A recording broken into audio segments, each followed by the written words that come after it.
অনেক ওয়েবসাইট আছে যাদের অসংখ্য পেজ থাকে। দর্শকদের সুবিধার্থে পেজের নিচে এরকম থাকে, যে পেজে যেতে চায় ক্লিক করলেই ওই পেজে যাবে। কোনো পেজ যদি না দেখাতে চায় ওই পেজে মাউস পয়েন্টার নিলে এরকম দেখায়, মানে ওই বাটন বন্ধ, ডিসেবলড। এটা কিভাবে করবেন সেটাই দেখানো হচ্ছে। আনঅর্ডার লিস্ট ইউএল ওপেন করি, ক্লোজ করি।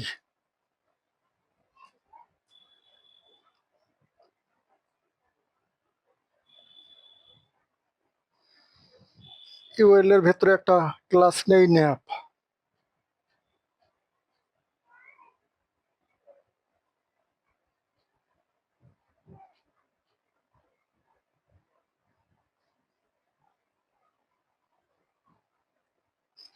লিস্ট নেই, এলআই।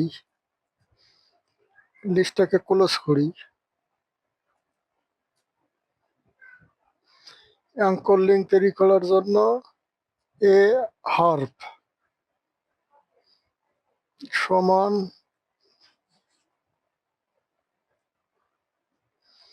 অ্যাঙ্কর লিঙ্কটাকে ক্লোজ করি।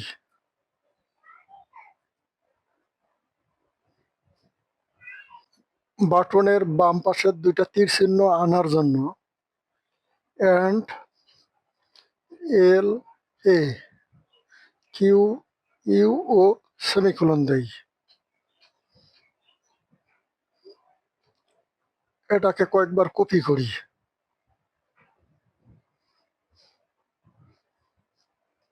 এটা উঠাই দিয়ে পেজের নাম দেই 1, তারপরে 2, এইভাবে।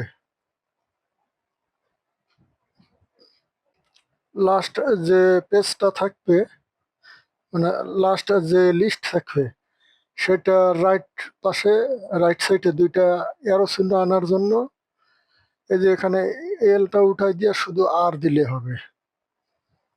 এখন ব্রাউজার রিফ্রেশ করি, এই যে এরকম দেখাচ্ছে।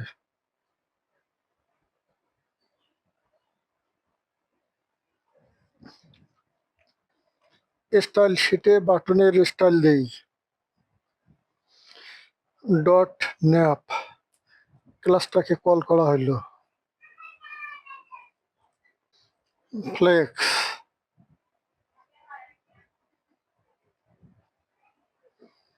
জাস্টিফাই কন্টেন্ট সেন্টার, এই 2 লাইন কোডের সাহায্যে যে এটা হরিজন্টালি সেন্টার হবে।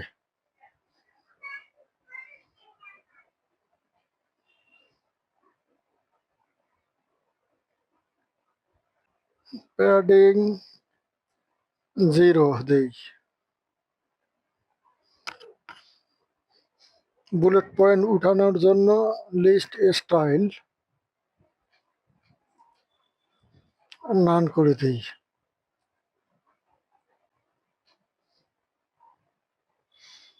এই যে বুলেট পয়েন্ট চলে গেছে।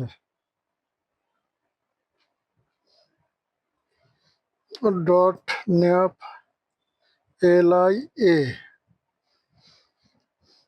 ন্যাপ ক্লাসের আন্ডারে লিস্ট, তারপরে হলো অ্যাঙ্কর লিঙ্ক। এটা নিয়ে কিছু কাজ করতে হবে।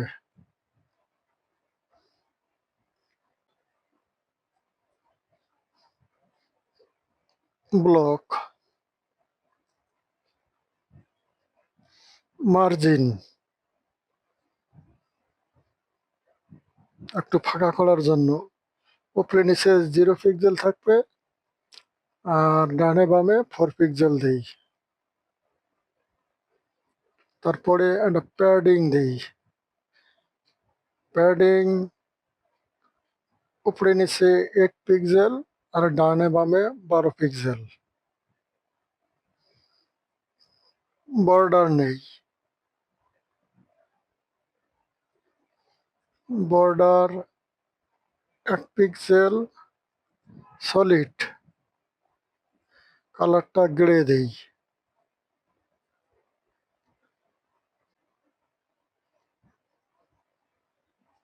এরকম হয়েছে, প্রতিটার নিচে আন্ডারলাইন আছে, আন্ডারলাইনটা উঠাইতে হবে। Text decoration,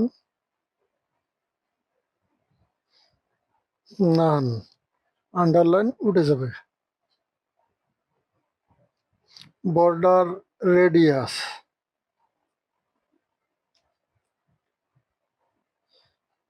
border radius 5 pixel,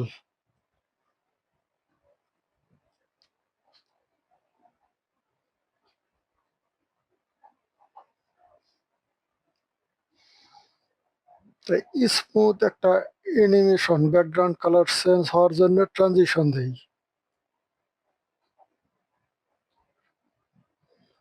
transition background colour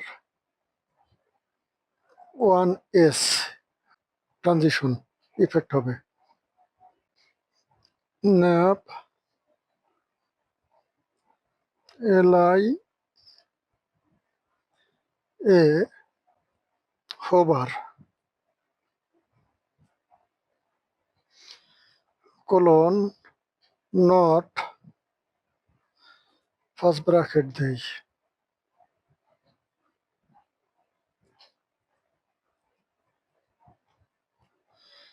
এই নোটের মধ্যে একটা ক্লাস বসাই, অ্যাক্টিভ।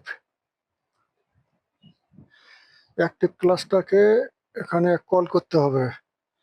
যে বাটনটা যে পেজে থাকবে ওই বাটনের কালারটা চেঞ্জ হবে। যে 3 নম্বর পেজে থাকবে, এখানে একটা ক্লাস নেই, অ্যাক্টিভ।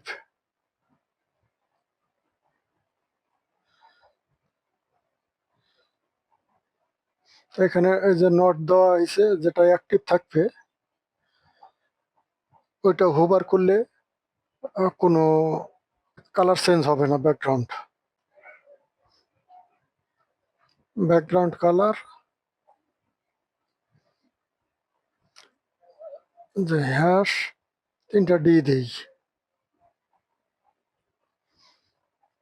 এখন ব্রাউজারটা রিফ্রেশ করি। এই যে সুন্দর একটা হালকা ব্ল্যাক কালার হইতেছে, হালকা একটা ট্রানজিশন হইতেছে। এটা হলো অ্যাক্টিভ, ওটার মধ্যে হইতেছে না। 3 অ্যাক্টিভ দেওয়া আছে, তাহলে অ্যাক্টিভের কালারটা চেঞ্জ করতে হবে। যেটা অ্যাক্টিভ, ডট অ্যাক্টিভ।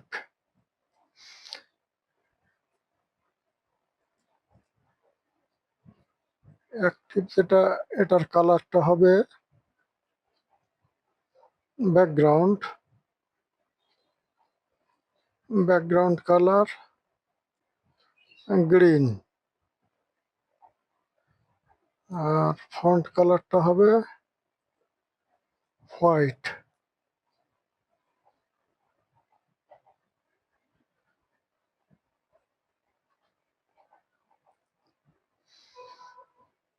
এটা অ্যাক্টিভ আছে এখন 3 নম্বর পেজে, আর বাকি সব ঠিক আছে। হোভার করলে, এখানে হোভার করলে কোনো কালার চেঞ্জ হয় না।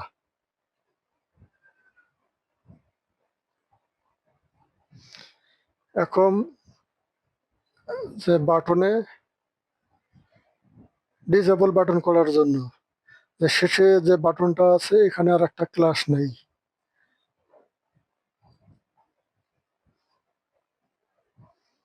চাইলে কি ডিস বিটিএন, মানে ডিসেবল বাটনের, এটা ডিস বিটিএন, এটা নিয়ে কাজ করি। এই dot dish BTN,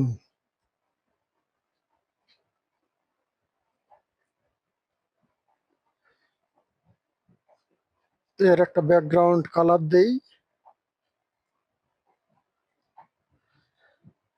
background colour hash D দিয়ে রাখি। এই যে শেষে এটা ডি আছে, কিন্তু এখানে যে মাউস পয়েন্টার নিলে একটা হাতের মতো কার্সারের ইফেক্টটা আসে, তো এটাকে একটা ডিসেবল করা লাগবে। তাহলে cursor cursor not allowed, cursor not allowed. এখন ব্রাউজার রিফ্রেশ করি, এই যে হয়েছে, ডিজেবল বাটন হইল। সিএসএস টিউটোরিয়াল কেমন লাগলো কমেন্টে জানাবেন। আজকের মতো বিদায় নিচ্ছি, শফিক। আল্লাহ হাফেজ।